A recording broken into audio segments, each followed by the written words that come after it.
Bonjour tout le monde. Vous avez bien dormi? Non? Qui est-ce qui a mal dormi? Qui est-ce qui a bien dormi? Tout le monde, oui. Ah. Alors tous joyeux, aujourd'hui nous allons bénir le Seigneur. Amen. Joyeux, bénissons le Seigneur.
Apportant à ta maison un sacrifice de louange et d'adoration.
chanter un cantique nouveau en disant « Tu es digne de prendre le livre et d'en ouvrir les sceaux, car tu as été immolé.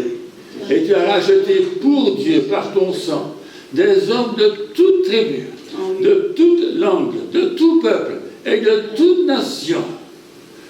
Tu as fait d'eux un royaume et des sacrificateurs pour notre Dieu, et ils régneront sur la terre. » Je regardais et j'entendis la voix de beaucoup d'anges autour du trône et des êtres vivants et des vieillards. Et leur nombre était des myriades de myriades et des milliers de milliers.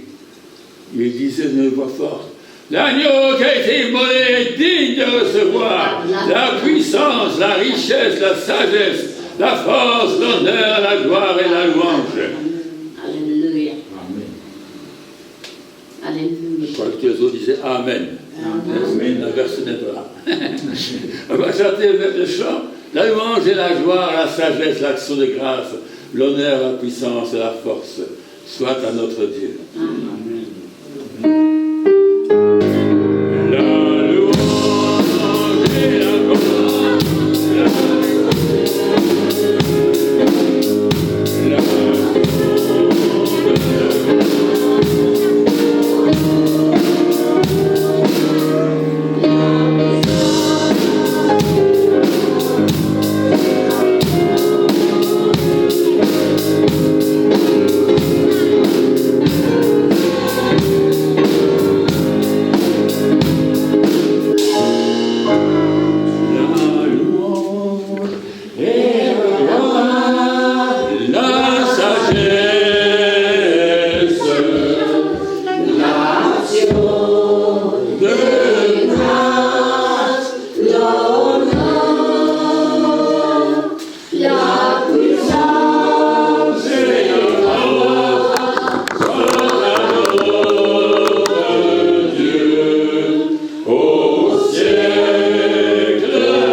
qui a été immolé sur la croix pour faire de nous son royaume et ses sacrificateurs. Merci Seigneur Jésus ce matin. Merci à toi toute la gloire, à toi tout l'honneur. À toi Seigneur toute chose, même la richesse. Seigneur notre vie entière, que tout appartienne ce matin. Pour la gloire de ton nom, nous louons le Seigneur des Seigneurs qui règne sur toutes choses, qui est le maître de toutes choses, qui est le maître des circonstances et de nos vies. Nous louons le nom de notre Dieu. À toi la gloire, la sagesse, la puissance, la force. Ce matin, Seigneur, alléluia. Et tu brises toutes les chaînes, tu brises tout ce qui est, tous les murs. Tu fais tomber, Seigneur, toutes choses. Et tu libères ton peuple ce matin. Et nous chantons ta gloire et ta louange. Ton honneur, Seigneur, à toi notre honneur. À toi toutes choses, Seigneur Jésus. La sainteté de ton peuple convient à ta maison. Merci, Seigneur Jésus. Gloire à toi ce matin. Alléluia, alléluia, alléluia, alléluia. La gloire à Jésus, la louange à Jésus. Alléluia, Jésus l'agneau immolé. À lui, Seigneur notre roi, le roi des rois, le Seigneur des seigneurs.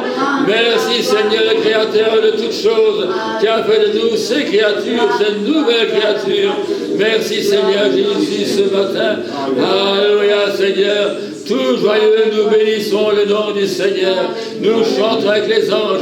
Nous unissons nos voix et nos cœurs et nos pensées et notre être entier, Seigneur. Alléluia, alléluia. Gloire à Jésus, gloire à Jésus ce matin. Alléluia, Seigneur. Alléluia, gloire à toi, Seigneur. Merci, Seigneur Jésus. Alléluia, alléluia, alléluia.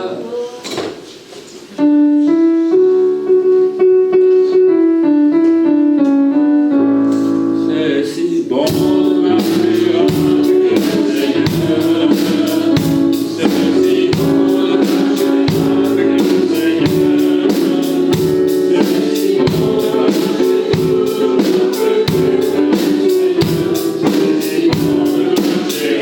avec le Seigneur.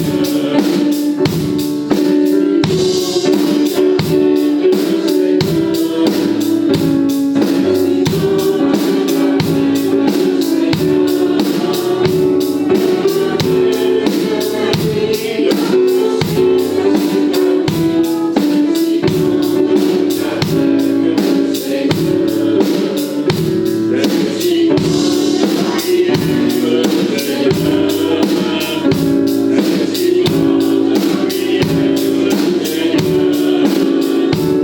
si bon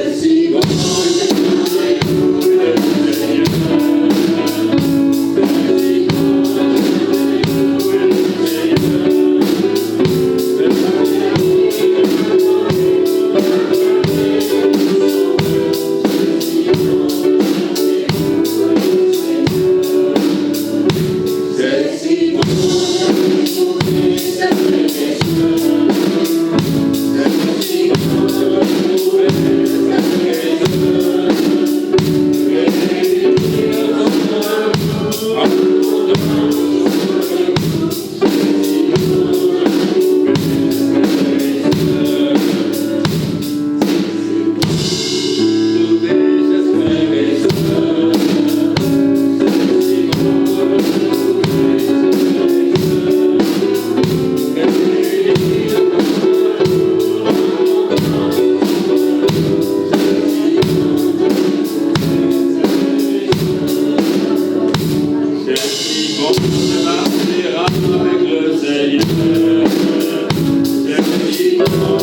marcher avec le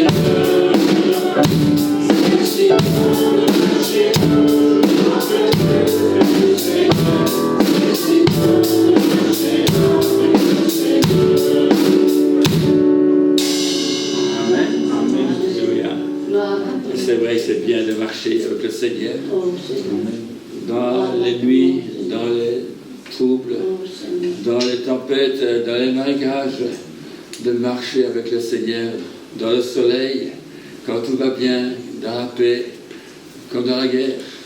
Marcher avec le Seigneur, amen. C'est la force de marcher avec les frères et sœurs. Vous imaginez, vous êtes en Ukraine, dans les bombardements, vous êtes tout seul, et vous rencontrez un frère, une sœur en Christ, avec qui vous pouvez louer le Seigneur, prier, remercier. Quel réconfort! Vous n'êtes pas tout seul, il y a toute une famille. Et de savoir que vous marchez avec le Seigneur, dans une prison peut-être, pas tout seul, mais avec le Seigneur, avec Jésus, dans vos difficultés, dans vos maladies, tout seul peut-être chez vous, dans un hôpital, avec le Seigneur, avec le Seigneur. Que c'est bon de sentir la présence du Seigneur, cette douceur, ce réconfort, cette chaleur, cet amour, l'amour du Seigneur. Alléluia. L'amour du frère et sœur, l'amour des uns des autres. C'est si bon de marcher avec le Seigneur. C'est là que Dieu répand sa bénédiction, là où des frères et des sœurs sont réunis ensemble d'un même accord. C'est là que Dieu répand sa bénédiction, là où il est présent. Amen. On va chanter un autre chant. Je suis né. Vous savez, vous êtes né. Vous êtes né pour le louer. Pas pour combler, mais pour louer. Amen. Vous avez dit 2 fois, vous savez ça. Oui. Vous avez dit une fois sur la chair, comme on dit. Et la première chose que vous avez faite, c'est de crier. Vous êtes vivant. Et puis un jour, vous avez rencontré Jésus. Et vous êtes né une deuxième fois. Vous avez crié aussi. Ah, coucou, c'est ça, c'est différent. Hein? Et vous êtes né pour le louer. Vous êtes né de nouveau. Vous êtes chrétien. C'est pas pour pleurnicher simplement, ou rarement, mais pour louer le Seigneur. Et les nuits sont remplies de chants d'amour. Amen. Je suis né pour te louer.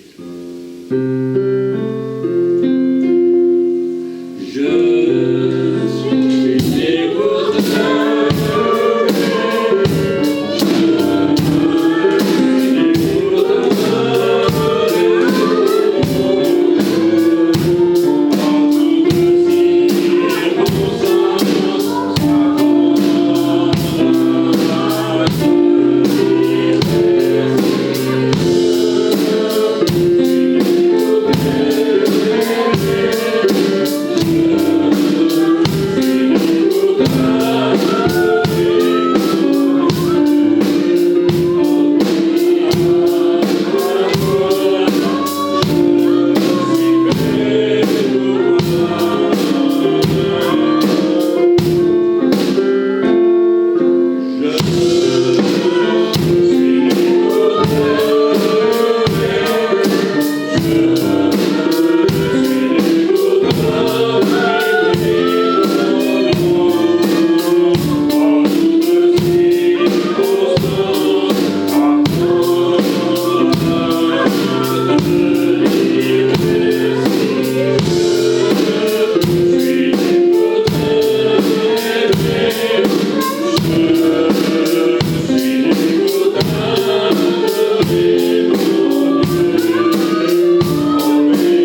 ce chant, vous connaissez. Un son chante pas souvent. Si certains vous le connaissez. Entre tes mains, j'abandonne. Ce qu'on appelle en français lâcher prise. Mais nous tenons souvent des choses absolument inutiles, secondaires, que nous pensons être primordiales. Jésus a donné sa vie. Amen. Alors renoncez à tout pour une chose, pour avoir une famille, pour que vous soyez avec lui. Et l'apôtre Paul dit, moi je renonce à tout. Je me suis cramponné à rien. Pourtant, j'avais une réputation, j'avais bien des choses, mais j'ai tout laissé tomber pour Jésus. Pour Jésus. Il y a des gens qui laissent tout tomber pour leur âme sœur, mais nous laissons tout tomber pour Jésus. Amen. Amen. Voilà. Entre tes mains, j'abandonne tout ce que j'appelle bien. Ce n'est plus à moi, c'est à toi. Oh, ne permets à personne, ni le voisin, ni le gouvernement, ni qui que ce soit, de prendre quoi que ce soit que j'ai donné à Jésus. Amen.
Ceci est mon corps.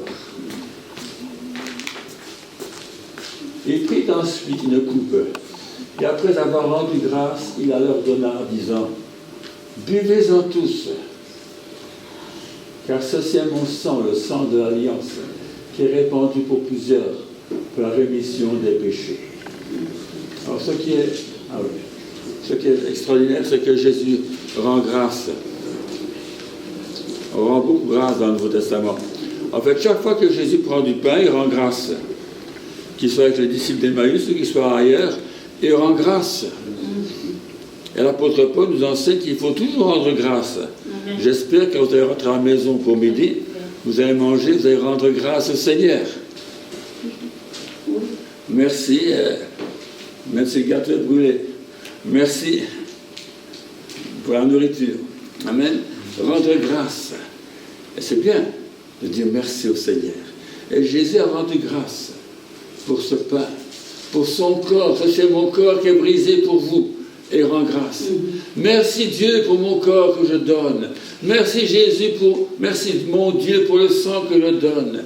Buvez-en, mangez-le et rends grâce à Dieu. Et nous ce matin, nous rendre grâce aussi. Merci parce que tu t'es donné pour nous.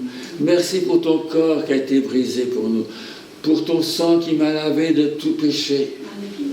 Pour ce corps dans lequel j'ai la guérison par ses meurtrissures. Amen. J'aime bien le verset parallèle dans Luc. Ensuite, il prit du pain, et après avoir rendu grâce, il le rompit. Merci Dieu, et puis le rompt, le casse. Et il le leur donna en disant, c'est mon corps qui est donné pour vous. Qui est donné pour vous. Et ce matin, c'est comme si Jésus te disait que c'est mon corps qui est donné pour toi. Pour toi. Ce sang versé pour toi, pour tes péchés, malgré tout ce que tu as peut-être fait. C'est le sang d'une nouvelle alliance qui n'est pas basée sur la loi de l'Ancien Testament, mais qui est basée sur la grâce, le pardon, la miséricorde de Dieu. Ça, c'est mon corps qui est donné pour vous. Faites ce en mémoire de moi. Petite phrase qui reviendra chez Paul, en mémoire de moi. Ensuite, il prit la coupe après le souper, il la leur donna en disant, cette coupe est la nouvelle alliance en mon sang qui est répandue pour vous. Pour ce qui me concerne, loin de moi la pensée, je parle dans le Galate, non, l'apôtre Paul, pour ce qui me concerne, loin de moi la pensée de me glorifier d'autre chose que de la croix notre Seigneur Jésus-Christ, par qui le monde est crucifié pour moi, comme je le suis pour le monde. Ce qui est quelque chose, c'est d'être une nouvelle créature. Amen. Le monde est crucifié pour moi. J'ai mis une croix sur le monde, et le monde a mis une croix sur moi. Si tu veux être mon disciple, suis-moi chaque jour. Prends ta croix, charge-toi de ta croix et suis-moi tous les jours. Et Paul dit, moi je prends la croix du Seigneur. J'ai été crucifié avec Christ. Je suis uni avec Christ. Je suis collé à Christ. Je suis crucifié avec Christ. Je suis crucifié au monde. Et le monde est crucifié pour moi aussi. Je suis à Christ entièrement. Entièrement. Il n'y a pas un gramme au monde. Pas un gramme. Comme dit Jésus, on parle du diable. Il n'a rien en moi. Il n'a rien en moi. Le monde n'a rien en toi. Et toi, tu n'as rien dans le monde. Pour le monde, tu n'es rien du tout. Et pour toi, le monde n'est rien du tout. Ce qui est important, c'est Jésus. Alléluia. C'est Jésus. C'est Jésus. Alléluia. Alléluia. C'est quelque chose de nouvelle créature en Jésus. Et ce matin, nous allons participer à ces emblèmes. Seigneur, te remercions pour ces emblèmes. Tout ce pain, Seigneur, qui représente ton corps. Le corps pour lequel je remercie, Seigneur, ton Père. Tu n'as pas voulu sacrifier, disait dans les livres d'Hébreux. Oh, j'ai dit, me voici pour faire ta volonté. Tu m'as formé un corps. Et Dieu t'a formé un corps dans le seul but de le sacrifier, de l'immoler pour le péché, pour nous racheter par ton sang, nous racheter par ta mort. De morts nous étions, nous sommes devenus vivants par la mort de Jésus. Nous te remercions, Seigneur, ce matin encore. Merci de tout notre cœur et en mémoire de toi, Seigneur, de tout ce que tu es, tout ce que tu as fait, tout ce que tu as fait déjà pour nous. Seigneur, nous prenons ce pain, nous prenons ce vin. Nous te remercions. Merci, Seigneur Jésus. Alléluia.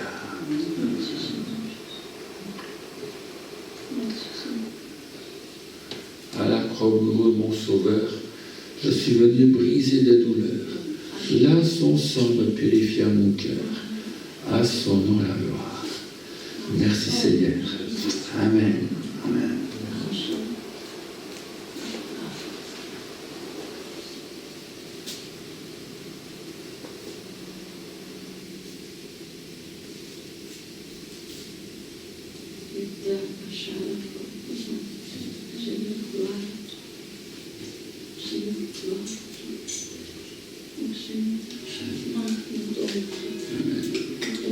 Tu as racheté pour Dieu par ton sang. Des gens de toute tribu, de toute race. Amen. On va faire un royaume. Et quel royaume puissant. Des sacrificateurs, des intercesseurs. Merci Seigneur pour ce pain. Merci pour ce vin. Merci Seigneur de nous bénir ce matin. Tu as dit, prenez-en tous. Et un verset dit, et ils en prennent tous. Merci Seigneur Jésus. Aucun n'aidera à penser qu'il est exclu pour une raison quelconque. Jésus, par son sang, t'a purifié tout péché et t'a donné libre entrée dans sa présence. Rien ne t'empêche d'entrer dans sa présence, d'être béni, de prendre avec nous ce pain, ce vin. Si tu appartiens à Jésus-Christ, c'est une nouvelle créature. C'est ça qui est important. Merci Seigneur Jésus. Amen.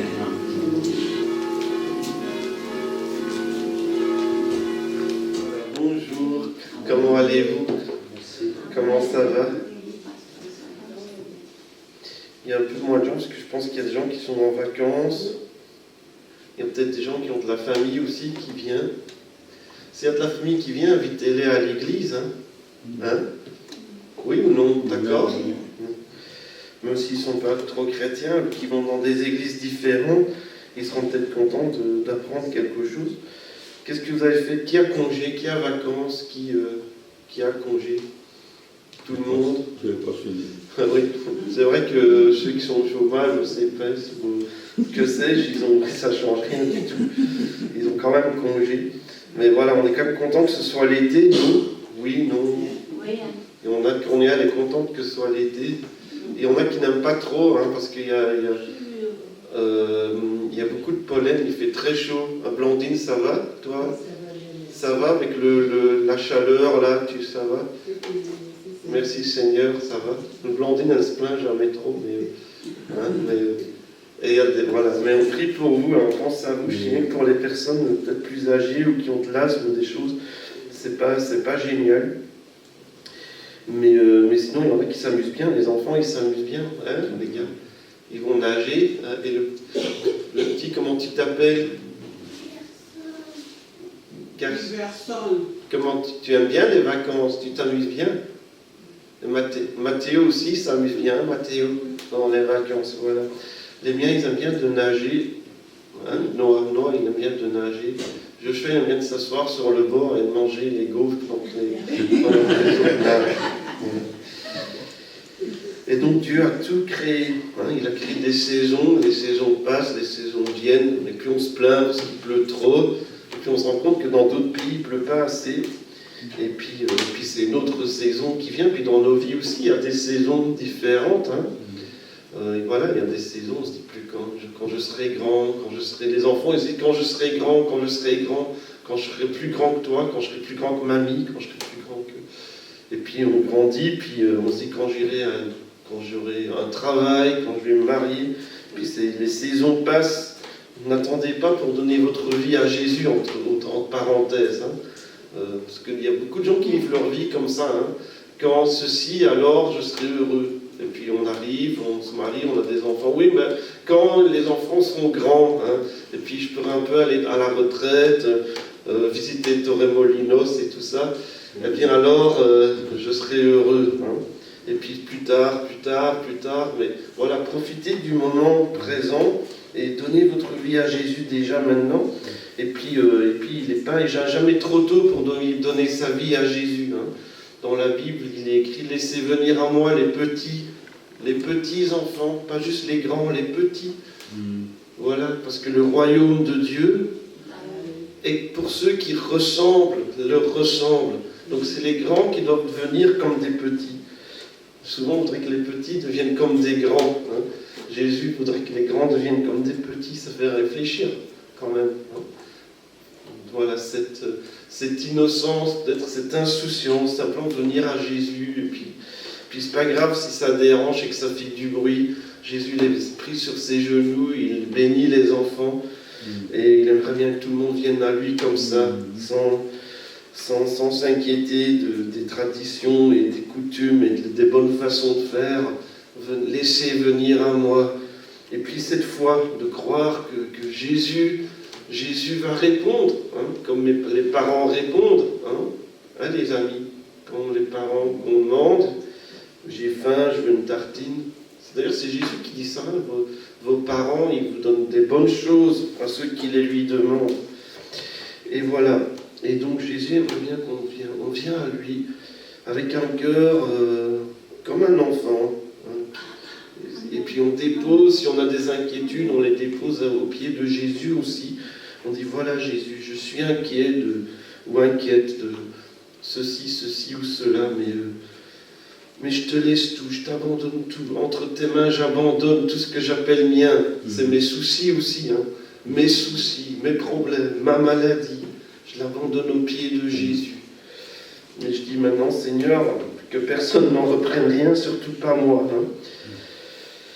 Puis toutes les choses bien aussi, mais toutes les choses que j'ai achevées dans la vie, toutes les choses dont je suis fier, tous mes progrès que j'ai faits, c'est bien. On veut avancer dans la vie, mais parfois on est trop fier de ce qu'on a réussi à faire. Seigneur, je t'abandonne ça entre tes mains aussi. Je veux rester humble. Et je vis pour Jésus. Voilà, et donc Dieu a créé toutes choses, il a créé les saisons. Dans tous les pays, il n'y a pas des saisons dans tous les pays, en parenthèse. Il y a des pays où il n'y a que 2 saisons. D'ailleurs, il y a plusieurs sœurs et frères ici, peut-être qu'il n'y a que 2 saisons dans le pays. La saison où il pleut, la saison où il ne pleut pas, ou moins, c'est ça. C'est ça, oui, parfois. Voilà, je ne sais pas s'il y a des gens dans des pays comme ça. Lorinda vient d'Afrique du Sud, c'est pas comme ça. Il y a 4 saisons comme ici, mais c'est à l'envers. C'est l'hiver là maintenant. Et alors il fait pas froid, il fait 15 degrés. Voilà. Il fait comme on était ici. Non, je rigole. Voilà, donc Dieu a tout créé. Et c'est dans la Bible qu'on voit ça. Les enfants, c'est super important. C'est Dieu qui a tout créé. Tout ce qu'on voit, tout ce qu'on aime, tout ce qu'on regarde, là, les beaux paysages et la nature, et les montagnes, et je ne sais pas ce que vous aimez bien, les animaux, les petits et les gros animaux, les choses qu'on n'aime pas aussi, les araignées, les mouches. Les mouches, c'est casse-pied. C'est casse-pied, mais c'est vrai que Dieu a créé les mouches. Et vous ne les aimez pas, non? T'aimes bien, toi? Moi, j'aime pas ça. Et en plus, je me demande à quoi ça sert. Je n'ai pas encore compris. Je ne sais pas à quoi ça sert, les mouches, les moustiques. À quoi ça sert, ces affaires-là? Mais Dieu a créé ces affaires-là aussi. Je ne sais pas pourquoi. Et, ouais. Les oiseaux les mangent. Donc, ça sert à être mangé. Voilà. Les mouches, ça sert à être mangé. C'est peut-être juste ça, en fait. Voilà. Dieu a tout créé.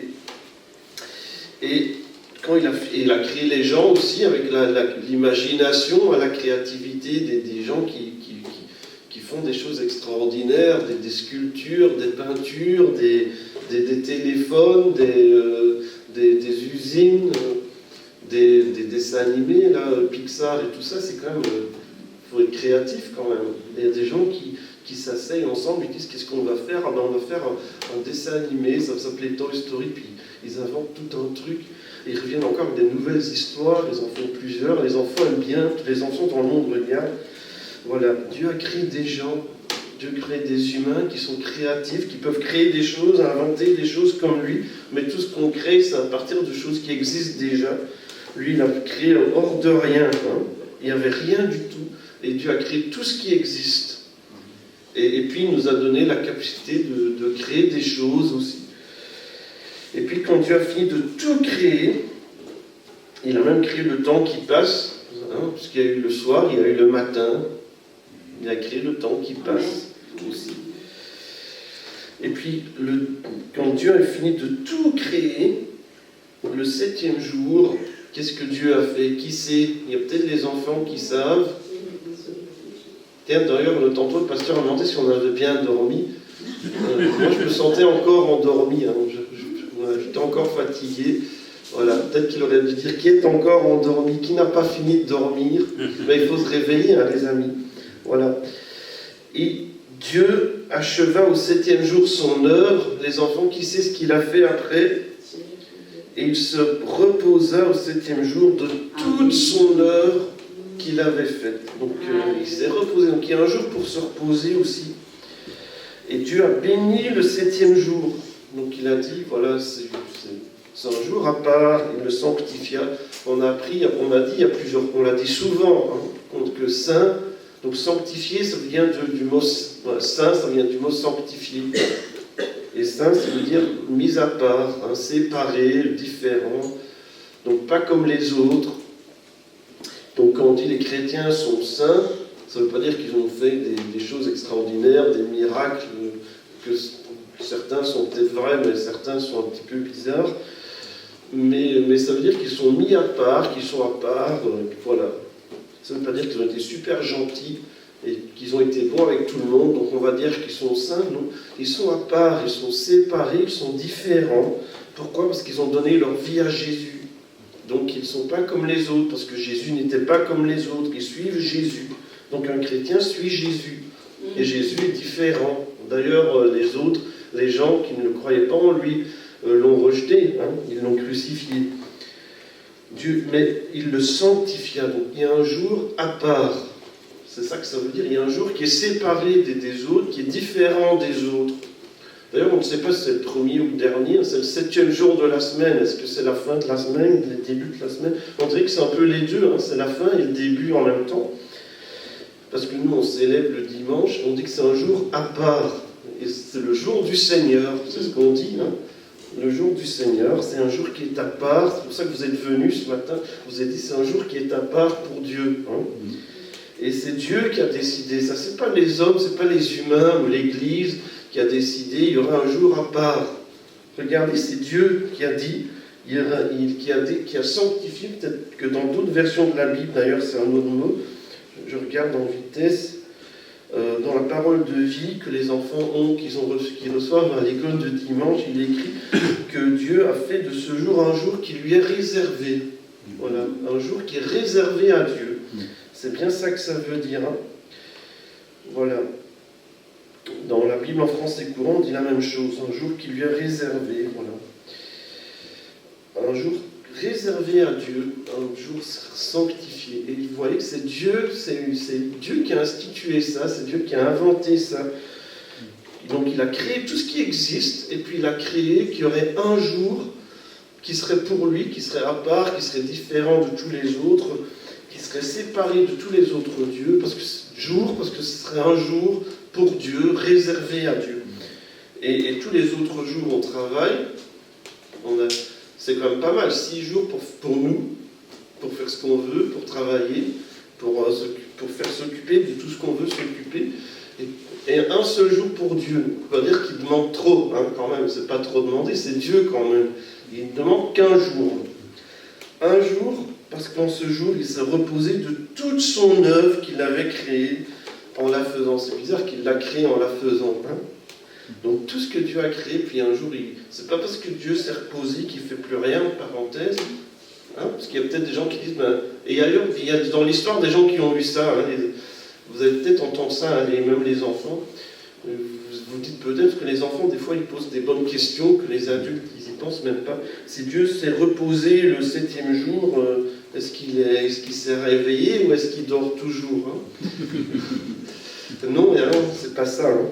Et il y a des gens qui pensaient, il n'y a même pas si longtemps, encore au 19e siècle et tout ça, Dieu il avait tout créé, et puis maintenant ça fonctionne tout seul, et Dieu il ne fait plus rien, hein. Il ne fait plus rien, il regarde loin, maintenant tout fonctionne, et c'est à nous de nous débrouiller, et c'est le progrès, et voilà. Et Dieu est juste un grand horloger ou un grand architecte, et maintenant tout fonctionne tout seul, et Dieu ne s'implique pas dans les histoires des hommes. C'est pas la vérité, bien sûr, hein. Dieu s'est reposé le 7e jour, mais après, mais Dieu n'a jamais arrêté, en fait, hein, de créer, de recréer. Et quand on dit que Dieu s'est reposé, c'est pas non plus, deuxième chose, c'est pas non plus parce que Dieu était fatigué, hein. Dieu n'est jamais fatigué, c'est la Bible qui le dit. Et il y a un verset aussi qui dit qu'il ne sommeille ni ne dort, celui qui veille sur son peuple, sur Israël. Donc il veille sur nous tout le temps, il ne dort jamais, il ne sommeille jamais, il ne s'endort jamais, il n'est jamais fatigué. C'est normal puisqu'il est éternel. Nous on est fatigué parce qu'on vieillit, on ne vit pas pour tout le temps, puis on se fatigue quand on fait beaucoup de travail. Dieu ne se fatigue jamais. Dieu ne se fatigue jamais. Et donc il s'est reposé de tout ce qu'il avait fait. Peut-être aussi pour prendre du recul, voilà, je pense, prendre du recul et puis admirer ce qu'il avait fait, et puis il trouvait que c'était bon, et quand il a créé les êtres humains, il a dit que c'était vraiment très bon, la création c'est bon, mais les êtres humains, avec tout ce qu'il avait créé, c'était vraiment très bon, c'était vraiment la perle, le joyau de la création, c'était les êtres humains. Il trouvait que c'était très bon, et puis il a pris un jour pour juste admirer ce qu'il avait fait, je pense, et puis profiter, réfléchir, prendre du recul. Il faut faire ça aussi. Là, les gens, ils travaillent, et puis ils prennent plus le temps de reculer, puis de réfléchir, et de méditer, de profiter, puis on ne profite pas de ce qu'on fait. Et je pense que la Bible en parle aussi, dans peut-être Jésus, peut-être dans les Proverbes, et d'autres passages aussi, même peut-être dans l'Ecclésiaste, des gens qui travaillent, ils accumulent, et puis à la fin, ils n'ont jamais profité de tout ce qu'ils avaient accumulé. Et puis ils meurent, ils ont une maladie, c'était pas prévu, et voilà, ils meurent, et puis quoi, ils n'ont jamais profité, même pas un jour. Donc ça sert à quoi leur travail? C'est vanité, ça sert à rien. Et donc Dieu lui-même prend un jour pour se reposer, pour prendre du recul. Et il nous encourage, nous, à faire la même chose. C'est un jour qui est à part pour Dieu, qui est à part pour lui. C'est pour ça qu'on vient à l'église le dimanche, même qu'on n'a pas envie. Mais justement, c'est pas le jour pour ce que tu as envie. C'est le jour qui est réservé à Dieu. C'est le seul jour qui n'est pas pour faire ce que toi tu as envie, en fait. C'est le jour qui est réservé pour Dieu. Donc je viens à l'église, puisqu'à l'église, il y a culte dans mon église, il y a culte dans mon assemblée. Il se trouve que chez nous c'est à 10h, ça pourrait être à 14h, ça pourrait être à 9h, ça pourrait être à 6h du soir.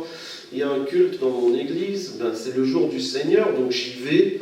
Je vais voir les frères et sœurs, je vais louer Dieu, je vais lire sa parole, je vais écouter sa parole, et je vais vraiment consacrer, réserver cette journée à Dieu le plus possible. Et puis si je fais d'autres choses, d'autres activités, j'ai des enfants, on mange, on fait d'autres choses, mais quand même c'est une journée qui est pour Dieu et que je mets à part pour lui. Et c'est vraiment important parce qu'on se rend compte, et maintenant au XXIe siècle, mais déjà au XXe siècle, mais on se rend compte de plus en plus qu'il y a des gens qui travaillent. Vous imaginez, les enfants ils n'imaginent pas, mais il y a des gens, ils travaillent, et puis après ils travaillent encore, et puis ils travaillent tellement qu'après ils sont vraiment pas bien, ils sont surmenés, fatigués, ils sont mal, peut-être parfois ils doivent même aller à l'hôpital. Ça s'appelle faire un burn-out. Et en fait, l'idée de se reposer, pas travailler tout le temps, c'était déjà dans la Bible, mais les gens ils suivent pas la Bible, ils suivent pas ce que Dieu avait dit, et puis ils sont pas bien. Mais Dieu avait dit, il y aurait un jour à part, Et dans l'Exode déjà, Exode 16, verset 29, considérez que l'Éternel vous a donné le sabbat, un jour à part. Et alors il y a des gens qui s'inquiètent, oui mais si je ne travaille pas 7 jours par semaine, 24 heures sur 24, j'aurai pas assez d'argent. Et c'est une inquiétude légitime, évidemment. On a des choses à payer, en plus j'ai l'impression que ça augmente tout le temps, je ne sais pas vous, qu'est-ce que non, tu ne trouves pas, ça augmente tout le temps, il y a de plus en plus de trucs, GSM, télévision, internet, et en plus il y a l'électricité, le gaz, l'eau, les loyers qui augmentent, on ne sait pas comment ça se fait.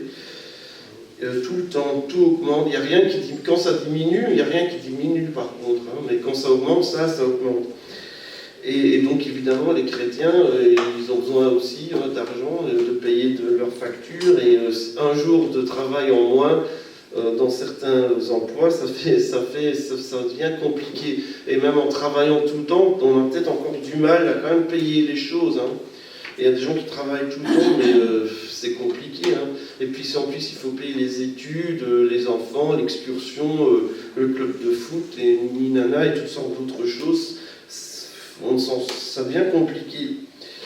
Mais la Bible, Dieu nous promet dans sa parole quand même que c'est aussi une question de foi, de faire confiance à Dieu. Le 6e jour, je vous donnerai assez pour 2 jours.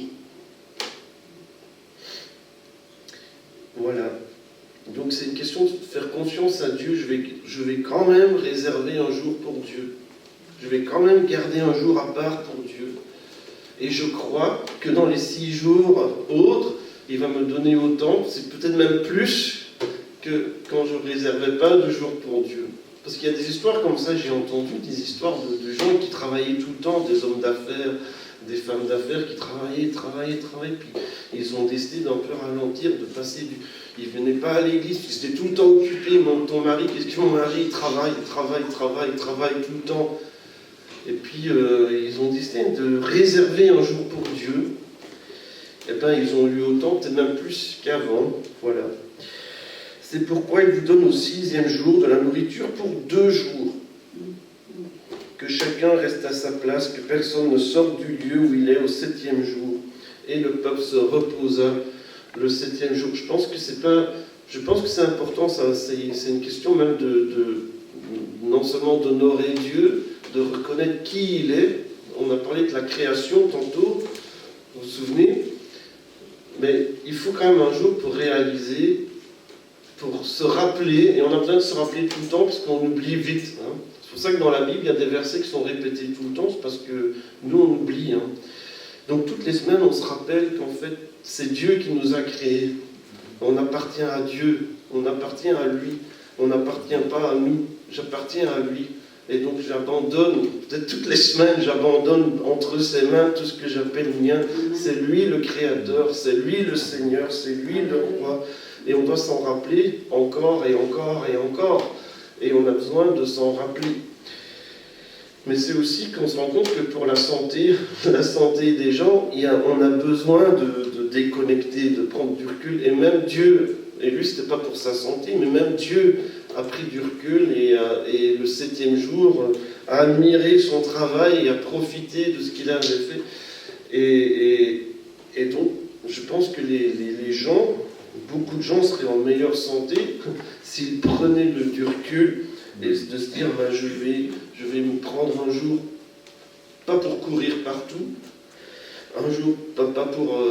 il y a barbecue ici, il y a la fête des voisins là, il y a un temps pour se reposer, puis venir à l'église, et puis se sentir bien dans la maison de Dieu, et puis recevoir la paix de Dieu, être rafraîchi, être renouvelé spirituellement, parce qu'on retourne le lundi dans le monde, entre guillemets, parce qu'on n'est pas du monde, mais on travaille dans le monde, on va à l'école dans le monde, on regarde la télévision, c'est des choses, de la publicité du monde, on va au coin, toute la radio, enfin, on vit dans le monde. Hein. Jésus a dit, vous êtes dans le monde, mais vous n'êtes pas du monde.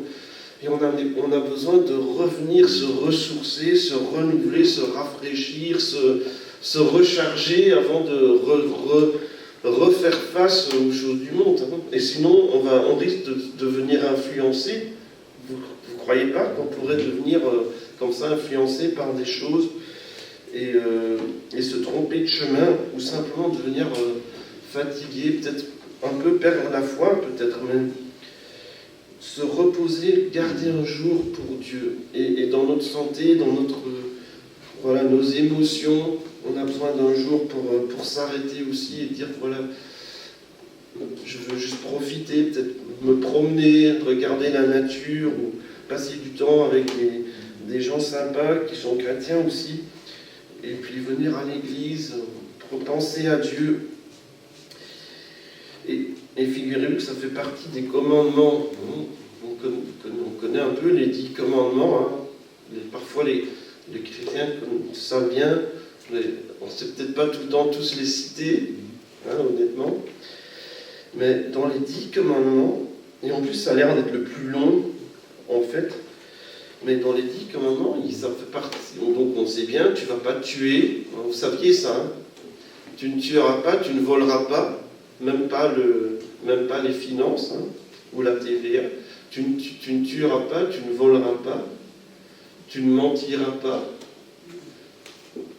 On sait ça, hein, eh bien, tu ne vas pas aller avec la femme ou le mari de quelqu'un d'autre, hein, ou quelqu'un qui n'est pas ta femme ou ton mari. Et la définition de femme ou mari, c'est est-ce que tu as un certificat de mariage avec son nom et ton nom dessus? Sinon, c'est pas ta femme ou ton mari. Et tu n'auras pas d'autre Dieu, il n'y a qu'un seul Dieu, tu n'auras pas de statue, de statuette ou des choses comme ça pour te prosterner devant. Et toutes sortes c'est pas juste des conseils, c'est des lois, c'est des principes de base pour sans quoi le peuple de Dieu, ça ne fonctionnerait pas. Et ben, dans toutes ces règles qu'on est importantes, comme tu ne tueras pas, ça a l'air vraiment... Ah ben, à côté de ça, il y a, souviens-toi du jour du repos. Donc c'est aussi important c'est aussi autant important que tu ne voleras pas. Mettre un jour à part pour Dieu. Souviens-toi, Exode 20, verset 8, souviens-toi du jour du repos pour le sanctifier. Alors ça doit être un jour de repos. Hein. Ça doit être un jour du repos. Malheureusement, il y a des chrétiens qui ne peuvent pas se reposer. Mais souviens-toi, n'oublie pas. Peut-être que parfois on oublie aussi. Non? Je pense que parfois les gens ils oublient. Ah oui, c'est dimanche, j'avais oublié. Moi, toi, non, je sais bien, Cornelia, mais regardez, il y a beaucoup de gens qui ne sont pas là. Mais moi, je me demande s'il y a des gens qui ne prennent pas l'habitude de pas être là. Et puis, en fait, ils n'ont pas l'intention de ne pas venir. Ils n'ont juste pas l'habitude de venir. Donc, quand le jour de venir vient, ils ont oublié. Ah ouais, j'avais prévu de venir, puis j'ai oublié. Souviens-toi du jour du repos. Donc, il y a un jour du repos pour le sanctifier, comme Dieu a fait, pour le mettre à part, pour le réserver. Donc ce jour-là, sur ton calendrier, tu réserves rien, tu mets rien d'autre que des choses de Dieu pour l'Église. Tu travailleras 6 jours et tu feras tout ton ouvrage pendant 6 jours. Il ne faut pas être trop légaliste non plus. Il y a des gens qui disent moi je fais rien le dimanche. Et puis il y a des gens qui font la vaisselle le dimanche, les autres disent oh, tu as fait quelque chose le dimanche. Chacun voit pour lui, hein, pour elle, pour lui. Hein, c'est chacun qui devant Dieu. Hein, il ne faut pas juger les autres qui font pas comme nous. Hein. Mais le 7e jour est le jour du repos de l'Éternel, ton Dieu. Tu ne feras aucun ouvrage, ni toi. Attends, parce que ça devient compliqué maintenant, parce que toi, c'est déjà une chose, mais ni ton fils, ni ton fille, ni ton serviteur, ni ta servante, ni ton bétail, même pas ta vache ne peut travailler ce jour-là, ni l'étranger qui est dans tes portes. Voilà. Donc, si ton fils il dit je vais travailler dimanche, je travaille au McDo, ton fils il ne peut pas. Voilà. Ça devient dur. Hein, ça devient... Et ton serviteur, ta servante, on n'a plus trop ça à notre époque. Mais on pourrait imaginer d'avoir un patron, d'avoir des ouvriers. Le patron chrétien, il ne va pas dire à ses ouvriers de travailler le dimanche, normalement. Et il n'en a plus beaucoup maintenant. En Belgique, je crois je ne sais pas s'il y en a encore, mais aux États-Unis, il y a une chaîne de restaurants qui fait concurrence à McDonald's et tous ces trucs-là, Burger King et tout ça. Il y a des autres marques aux États-Unis qui n'existent pas ici. Et donc il y a cette marque-là qui est répandue partout aux États-Unis, mais ils ne sont jamais ouverts le dimanche. Et pourtant, ils gagnent presque autant que les autres. Quoi. T'as entendu ? Ouais, peut-être. Voilà. En 6 jours, l'Éternel a fait les cieux, la terre, la mer, tout ce qui est contenu, et s'est reposé le 7e jour. C'est pourquoi Dieu l'a béni le jour du repos et la sanctifier. Donc on dit tout le temps repos. Si vous sortez, si vous finissez votre dimanche et vous avez l'impression que vous n'êtes pas reposé, que vous êtes encore plus stressé qu'un lundi matin dans aux heures de pointe, c'est que le dimanche, ça n'a pas été comme il faut. Hein. C'est un jour pour se reposer. Hein. C'est pas un jour pour faire 3 fois plus que d'habitude.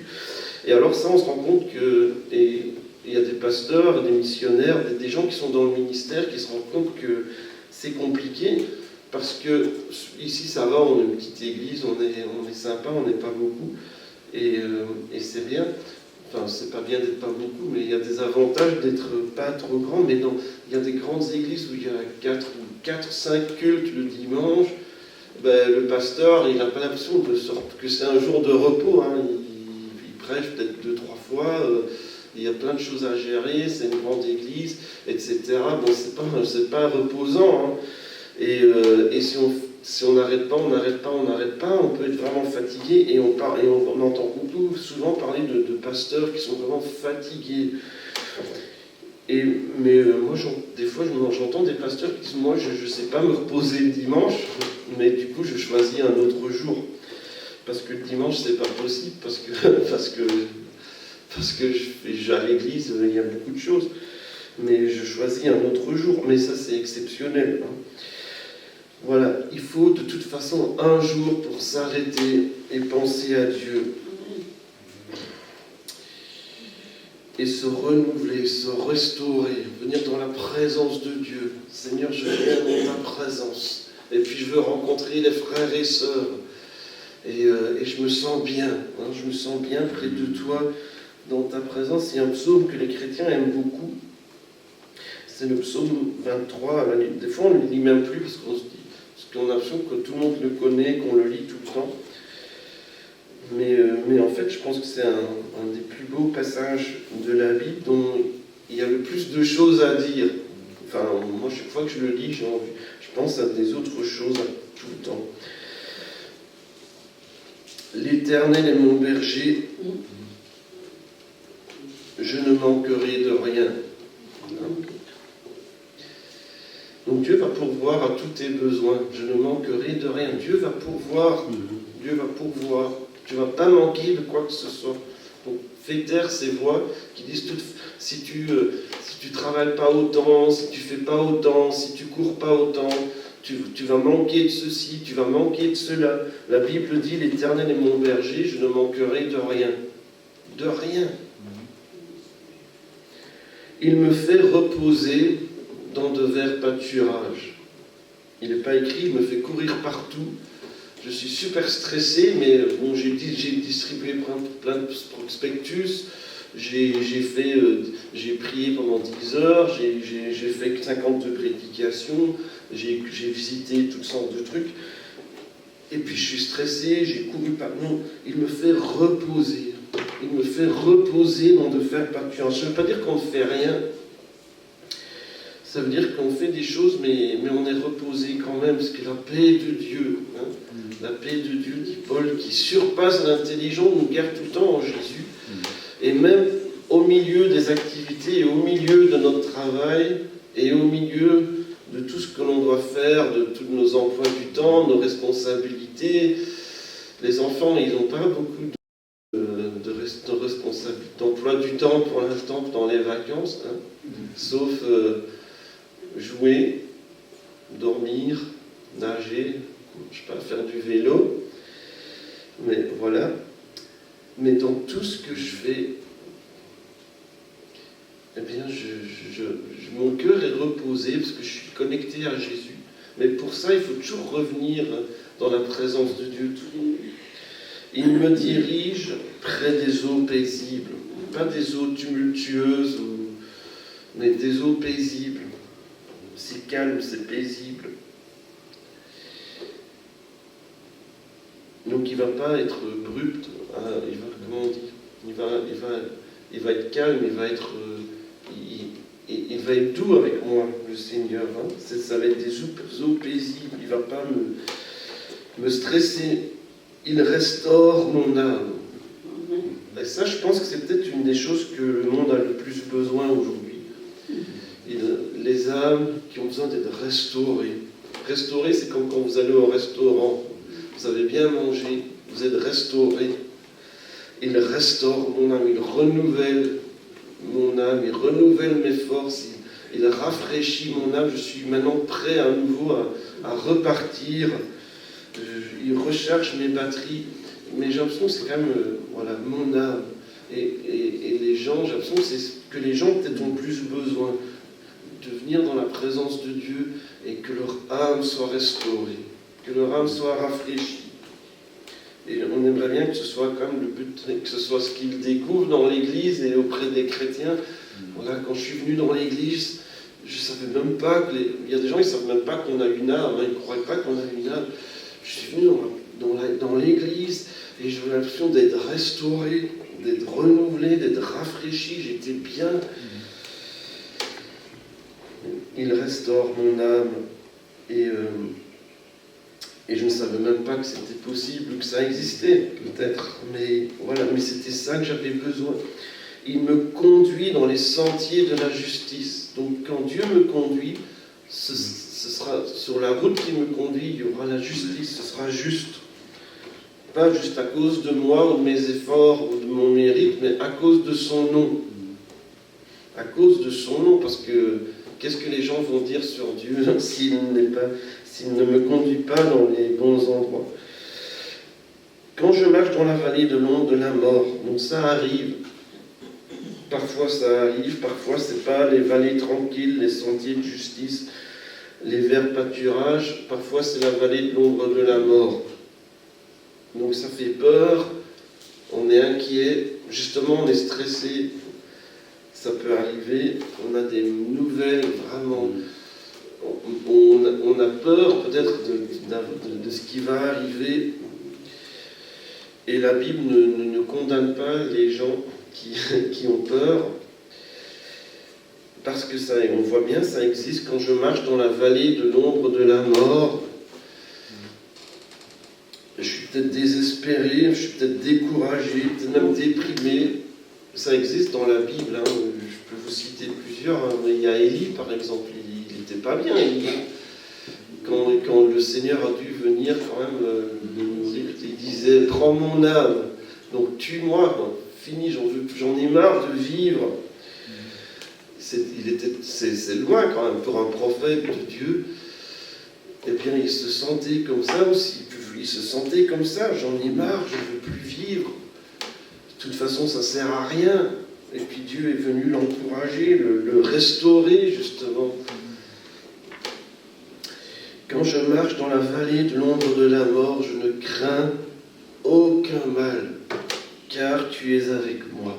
Et ça, c'est vraiment important. Quand on traverse des moments difficiles, le danger, c'est de se dire Dieu n'est plus là. Dieu m'abandonne. Non, Dieu est toujours avec moi. Et ça change tout. Quand tu traverses un moment difficile, de dire Dieu est avec moi quand même. Ça change tout. Parce que si Dieu est avec moi, j'ai quand même moins peur. J'ai quand même moins peur. C'est quand même Dieu, quoi. Lui, il dit qu'il n'a plus peur. Je vais pas aller dire que moi, j'ai plus jamais peur. Mais je pense que de se dire que Dieu est avec moi, ça change quand même tout. Hein. Ta houlette et ton bâton me rassurent. Une houlette, c'est comme une crosse de Saint-Nicolas, mais peut-être qu'il y en a qui ne savent pas à quoi ça ressemble, mais c'est un grand bâton qui tourne au-dessus, là, comme parfois les évêques ont chez nos amis. Là. Ta houlette et ton bâton me rassurent. Pourquoi? Parce que la houlette, c'est pour les bergers. C'est pour ça que les évêques ont une houlette, en parenthèse, c'est les bergers de l'Église, et ils ont ce symbole. C'est pour ça que Saint-Nicolas, la houlette, c'était un évêque. Ta houlette, parce que en fait, les bergers, ils recherchaient les moutons avec la houlette.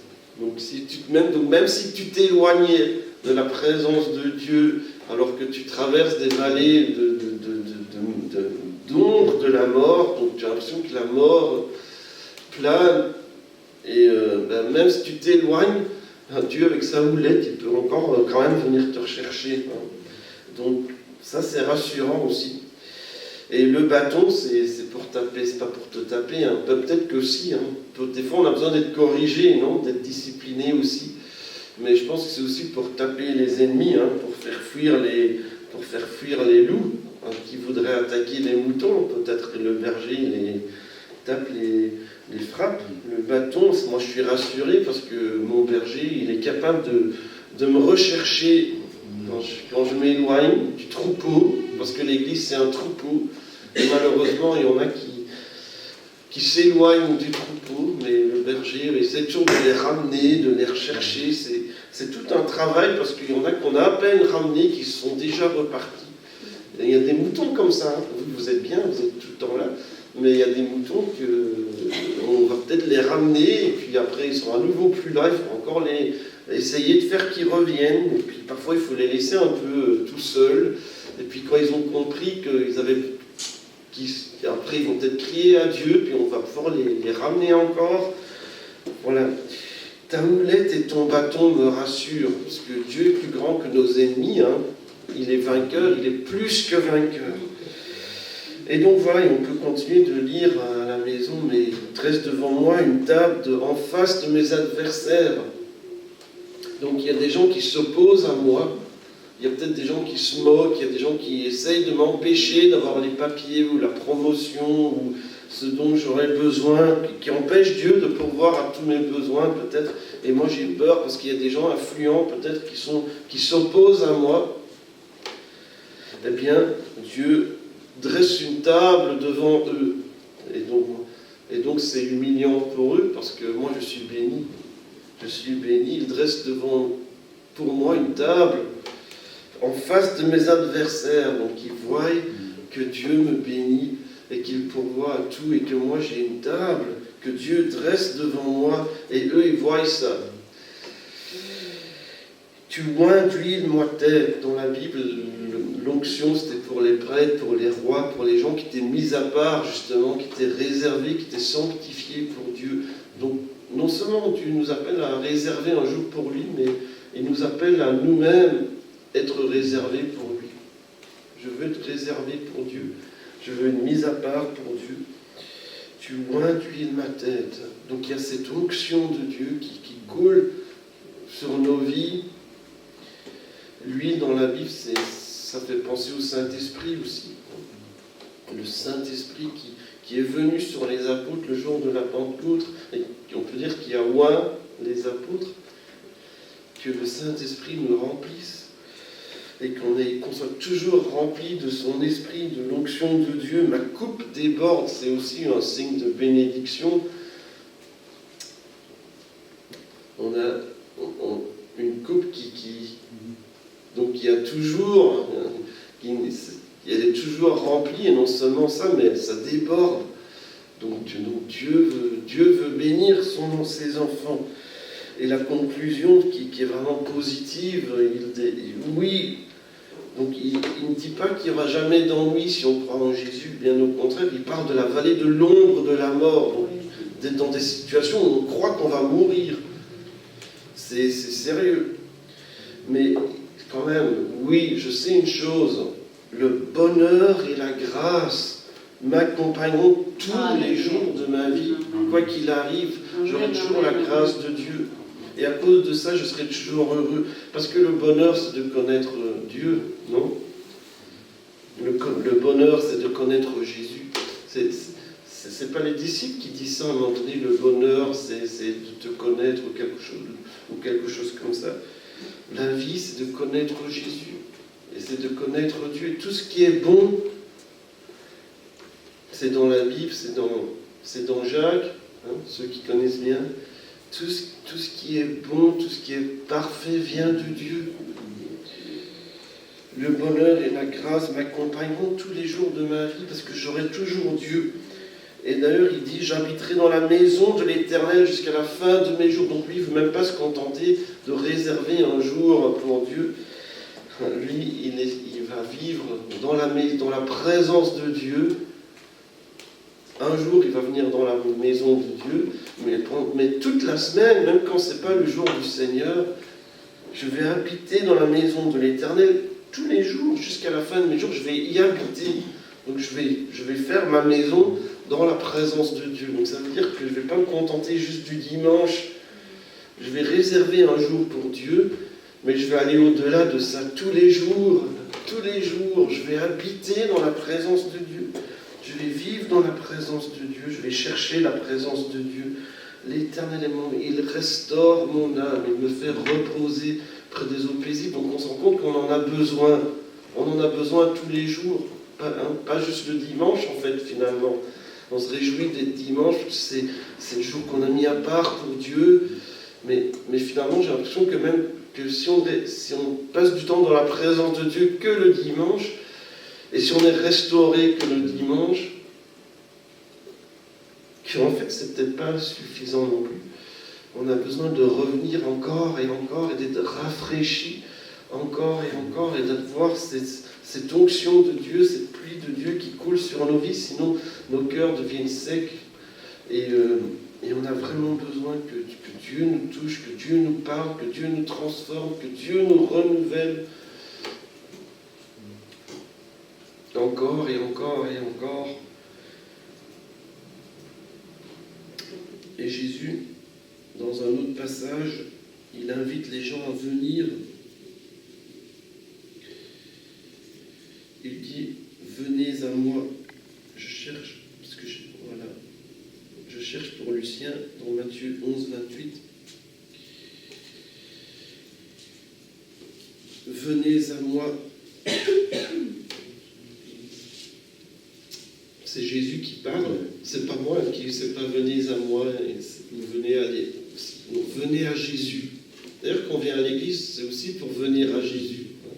Voilà, on ne vient pas à l'église juste pour chanter, on vient à l'église pour venir à Jésus, pour être dans la présence de Jésus. Parce qu'on aime Jésus, on veut passer du temps avec Jésus. Venez à moi, et donc c'est Jésus le centre, c'est Jésus le but, c'est Jésus la raison de tout. On aime Jésus, on veut passer du temps avec lui. Je vous dis ça parce que si Jésus n'est pas la raison de tout ce qu'on fait, que ce soit de venir à l'église, de prier, de lire la Bible, de partager ou tout ce qu'on fait pour Dieu, même les choses que l'on fait pour Dieu, si Jésus n'est pas le centre, si on lit la Bible, par exemple pour les pasteurs, pour moi-même, si je lis la Bible que dans l'idée de je vais faire une prédication, mais moi j'ai aussi besoin de la présence de Dieu, du repos de Dieu, et on pourrait vite devenir fatigué. On ne fait pas les choses juste pour avoir une prédication ou que sais-je, mais pour passer du temps avec Jésus. C'est Jésus le but, c'est Jésus le centre. Venez à moi. Venez à moi, vous qui êtes fatigués et chargés, et je vous donnerai du repos. Je vous donnerai du repos. Donc Jésus dit qu'il faut venir à lui pour trouver le repos. Dans Jean chapitre 10, il dit que c'est lui le berger. On a dit le Seigneur est mon berger. Jésus dit je suis. D'ailleurs, ils ont été très fâchés de ça, parce qu'ils ont bien compris que quand il dit je suis le bon berger qui donne sa vie pour ses brebis, ils ont bien compris que c'était l'Éternel de l'Ancien Testament, qu'il disait que c'était lui, l'Éternel. Ils ont été très fâchés parce que pour eux, Jésus c'était pas Dieu, mais ils avaient tort, Jésus était Dieu. Venez à moi, vous tous qui êtes fatigués. Il y a des gens qui sont fatigués, pas juste parce qu'ils travaillent, mais toutes les choses à faire, toutes les charges qu'on nous impose. Alors il dit chargé, toutes les règles. À ce temps-là, il y avait tellement de règles. Moi, on a lu quelques des commandements. Vous savez, il y avait encore plus de commandements, des centaines de coutumes et de commandements et de choses à faire et à ne pas faire. Et les gens étaient vraiment chargés, c'était lourd parfois, tout ce qu'il faut faire pour être un bon chrétien. Il faut absolument que je lise ma Bible pendant 2 heures, il faut absolument que je donne 52 359 prospectus Il faut absolument que je prie pendant 8 heures, pas 7, pas 9. Il faut que ce soit 8 heures. Il faut que je donne ma dîme. Il faut que je fasse ceci. Il faut que je sois 1 heure à l'avance au culte et que je parte 2 heures après tout le monde. Il faut que je vienne tout le temps, que je fasse tout le temps. Et il faut. Et puis finalement, on devient fatigué et chargé. Et Jésus dit, viens à moi, la grâce de Dieu. La grâce de Dieu, c'est pas faire des choses, c'est abandonne-toi aux pieds de Jésus comme Marthe et Marie. Il y en a ceux qui connaissent l'histoire, mais pour ceux qui ne connaissent pas l'histoire, il y avait 2 femmes qui tout à coup, parce que c'était pas prévu, hein. Si c'était prévu, ce serait déjà compliqué. C'était pas prévu. Alors il y a ces 12 hommes qui arrivent, et il y avait peut-être des autres en plus. Ah, on veut manger. Alors Marthe, elle stresse, elle court partout, elle cherche dans les casseroles, elle va vite au Carrefour, acheter des pâtes ou je sais pas quoi. Et il faut faire à manger, il faut préparer, il y a tous ces gens, il faut quand même bien faire, parce que c'est quand même Jésus, hein, c'est quand même Jésus qui est venu, donc il faut quand même faire une belle table, il faut que ce soit beau, présentable, donc elle court partout, elle stresse, il faut nettoyer, il y a des jouets qui traînent, et elle stresse partout. Marthe, au lieu de l'aider, elle est assise et elle écoute Jésus qui parle. Marie. Eh bien, Jésus dit que c'est ça qui est le plus important, c'est d'être assis au pied de Jésus. C'est pas que c'est pas important, mais le plus important, c'est d'être assis au pied de Jésus. Venez à moi, vous tous qui êtes fatigués et chargés, je vous donnerai du repos. Prenez mon joug sur vous, recevez mes instructions, car je suis doux et humble de cœur. Donc, si on vient à Jésus, oui, il y a des instructions. Il n'est pas dit qu'il n'y avait pas des instructions, mais il est doux, il est humble, c'est pas lourd, parce que c'est la grâce de Dieu, c'est par la grâce que nous sommes sauvés, c'est au moyen de la foi. Vous trouverez du repos pour votre âme, parce qu'on vient à Jésus et il dit, tu sais, tous ces trucs-là, laisse, abandonne tout ça, viens juste à moi tel que tu es. Tel que tu es, viens à moi, je t'aime, je te prends dans mes bras, je dis que tu es mon fils, que tu es ma fille, et je t'aime comme tu es, je te fais grâce, je te pardonne. Vous trouverez du repos pour vos âmes, car mon joug est doux et mon fardeau léger. On va arrêter là ce matin, on pourrait dire encore d'autres versets, figurez-vous qu'il y a encore beaucoup d'autres versets qui parlent de se reposer, de prendre du temps et de trouver le repos. Mais on voit aussi que le repos, parce qu'il parle du repos pour vos âmes, et peut-être que c'est pas juste de se reposer, mais peut-être que notre âme, le repos pour notre âme, c'est peut-être aussi d'être le salut. Hein. Mon âme est reposée parce que j'ai cru en Jésus, je suis sauvé. Mon âme est reposée parce que je sais que je suis sauvé. J'ai donné ma vie à Jésus. Donc c'est peut-être aussi ça, venez à Jésus, vous trouverez le repos pour votre âme parce que Jésus sauve. Parce qu'il est le sauveur. Et les gens ont besoin d'être sauvés, ils ont besoin de donner leur vie à Jésus. Il n'y a pas de repos pour les âmes, il n'y a pas d'âme restaurée, il n'y a pas toutes ces choses de rivières tranquilles et d'herbes paisibles, et je sais pas, et de l'Éternel est mon berger, je ne manquerai de rien.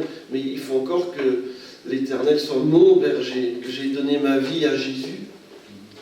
Il faut que je sois sauvé, il faut que je croie en Jésus. Et donc c'est vraiment important que les gens soient sauvés. Et dans l'Hébreu, il parle d'entrer dans son repos, mais peut-être qu'on en parlera une autre fois. Mais voilà, on va arrêter là ce matin et on va remercier le Seigneur et on va dire Seigneur que ta paix inonde nos cœurs, et puis dans nos familles, que nous soyons des instruments de paix, de réconciliation, de repos, que les gens soient près de nous et disent mais je me sens bien près de toi. Et on peut dire tu as besoin de Jésus. C'est Jésus qui sauve les âmes, c'est Jésus qui donne aux âmes ce dont elles ont vraiment besoin. Et c'est la présence de Jésus.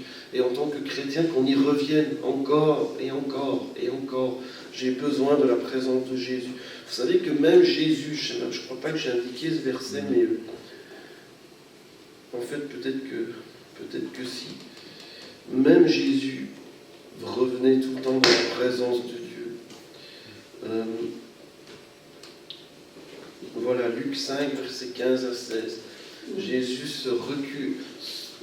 se mettait souvent à l'écart pour prier. Si je ne me trompe pas, voilà Luc 5, 15. Si Lucien trouve, si tu as trouvé, Lucien? Oui. Si c'est pas ça, c'est que je me suis trompé. Voilà, verset 16, Luc 5, verset 16. Il se retirait dans les déserts et il priait. Et je pense que ça arrive plusieurs fois. Donc même Jésus, il se mettait à l'écart et il priait, il passait du temps avec Dieu, avec son Père. Et moi, je vous encourage à le faire, pas juste attendre que ce soit dimanche. Si le dimanche, venez à l'église, amenez quelqu'un avec nous, parce que votre âme a besoin d'être restaurée, mais celle de vos amis, des gens que vous connaissez aussi. Et puis, chaque jour, passez du temps avec Jésus. Priez, lisez sa parole, prenez le temps de ressentir sa présence qui est là. Ne faites pas les choses trop vite, trop à la hâte. Je prie en vitesse avant de partir au travail. Prenez le temps, posez-vous.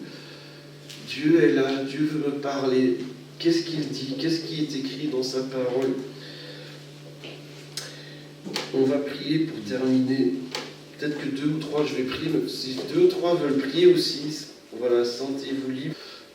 Merci Seigneur pour ces moments qu'on peut passer ensemble dans ta maison, dans ta présence. C'est toi qui es le plus important dans nos vies. On a vraiment besoin de toi. On a besoin de toi à tout point de vue. On a besoin de toi pour nous diriger, pour nous conduire, pour nous restaurer, pour nous rafraîchir. On se rend compte que dans le monde et les gens là dehors, il y a de plus en plus de gens qui sont épuisés, qui ne vont pas bien dans leur santé, mais ils prennent jamais le temps de prendre du recul et de venir dans ta présence. Peut-être qu'il y a un lien. Je te prie vraiment que tu agisses, Seigneur, et que tu donnes le repos. Et surtout que tu donnes le salut. Je suis sûr que les deux vont ensemble, que peut-être que dans ta tête, c'est des mots synonymes. Merci Seigneur d'agir dans le nom de Jésus et de sauver des gens, de sauver des âmes, de restaurer des âmes. Merci Seigneur Jésus. Et Seigneur, je te prie vraiment pour les âmes qui ont besoin d'être restaurées parce qu'ils commencent peut-être des traitements comme notre sœur qui commence sa dialyse demain. Voilà, peut-être que ça l'inquiète aussi, mais je te prie que tu la reposes, la restaures, que tu renouvelles ses forces et que vraiment tout se passe vraiment bien, que les médecins soient vraiment émerveillés, que ta main soit vraiment dans toute cette situation et que tu agisses dans le nom de Jésus. Merci d'agir pour Marie-Thérèse, que vraiment tu agisses dans sa famille, dans son couple, qu'il y ait vraiment le repos, que tu restaures son âme, qu'elle puisse être satisfaite de voir que son mari s'ouvre à toi, que ses enfants s'ouvrent à toi, et qu'elle-même, mais sa santé va mieux, mais j'ai l'impression parfois qu'elle aimerait mieux que de voir que les gens viennent à toi que sa propre santé. Et je te prie vraiment que tu agisses dans cette situation, dans le nom de Jésus. Merci Seigneur Jésus d'agir et de guérir, de restaurer, de poser ta main et de rafraîchir. Seigneur, nous prions vraiment pour un temps de rafraîchissement sur notre Église, Seigneur, où les âmes seraient restaurées, ou renouvelées, où les chrétiens remettraient Jésus au centre des choses, au centre de leur emploi du temps, et surtout les chrétiens remettraient le dimanche comme centre de la semaine, comme jour réservé, comme jour mis à part, parce que c'est toi qui l'as décidé. Et Seigneur, je te prie vraiment qu'alors qu'ils le font, qu'ils voient des choses qui bougent dans leur vie parce qu'ils font des pas de foi. Et qu'ils voient, Seigneur, que des choses arrivent, que des choses se produisent parce qu'ils remettent Jésus au centre. Et Seigneur, il n'y a rien de mieux que ta présence. Il n'y a rien de mieux que toi. Comme dit le psaume, je voudrais habiter tous les jours dans la maison de Dieu. Et c'est ce que je vais faire. Je sais que c'est ce que je vais faire. J'habiterai tous les jours dans ta maison. Parce qu'il n'y a rien de mieux que toi. Il n'y a rien de mieux que ta présence. Il n'y a rien qui nous fait nous sentir aussi bien que de passer du temps dans ta présence. Et il n'y a rien qui nous fait sentir aussi mal que de passer longtemps loin de toi. Merci Seigneur d'agir dans le nom de Jésus. Merci Seigneur pour qui disent, tu l'as béni dans sa santé, tu bénis sa famille, tu restaures, tu agis, tu sauves dans le nom de Jésus.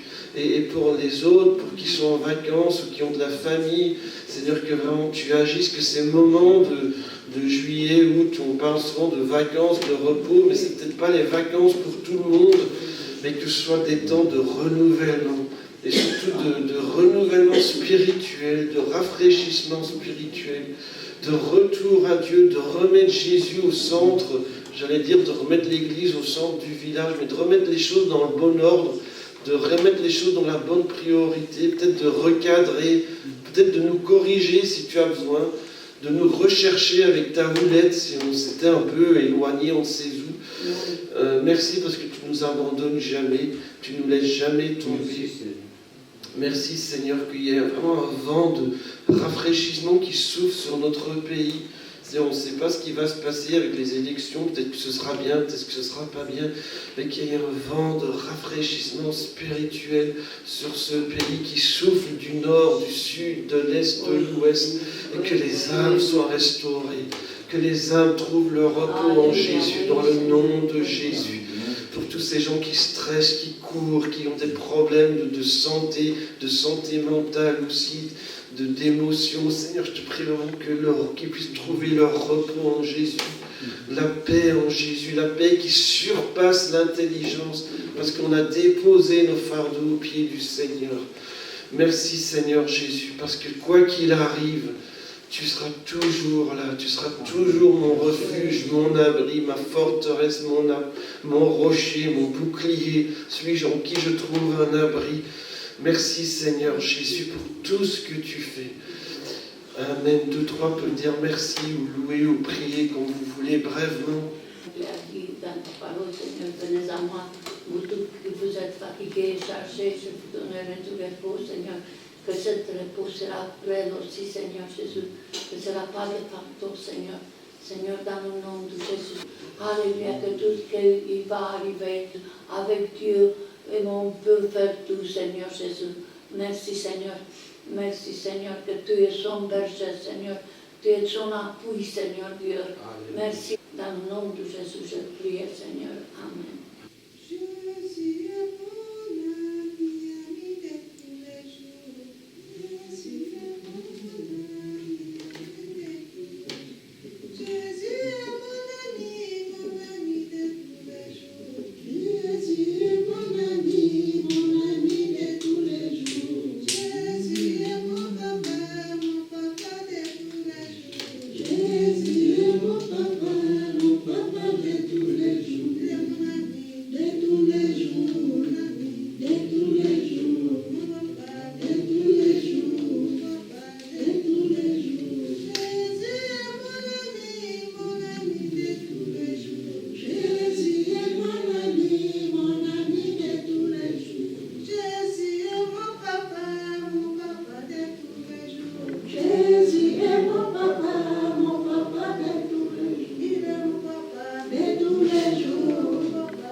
Chacun dans son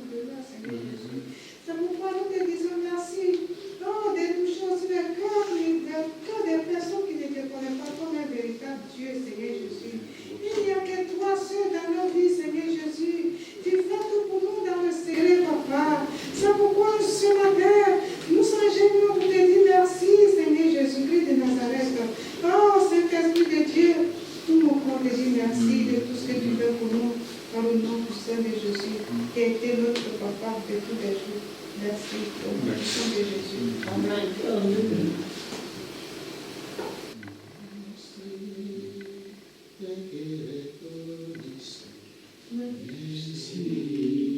Ô Seigneur, toi, voisin, merci, car il a donné Jésus-Christ, son Fils.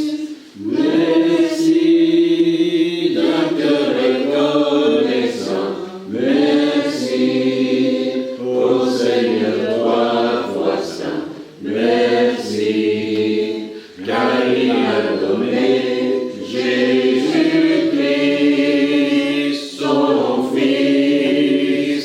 Maintenant, le faible dit, je suis fort. Le pauvre dit, je suis riche. Dieu a fait de grandes choses pour nous. Maintenant, le faible dit, je suis fort. Le pauvre dit, je suis riche.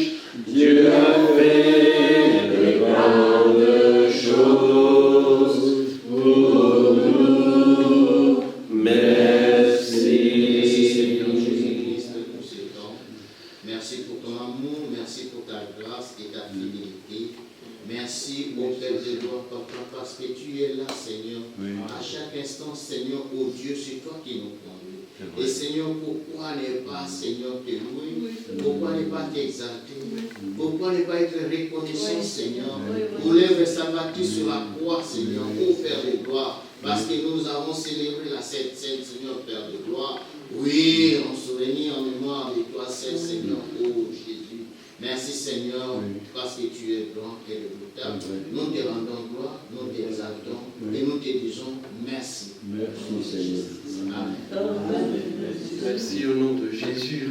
Amen. Que Dieu vous bénisse, que la grâce de Dieu soit avec vous. On se voit jeudi soir, c'est la réunion de prière, puis dimanche, le culte à 10h. Voilà, que Dieu vous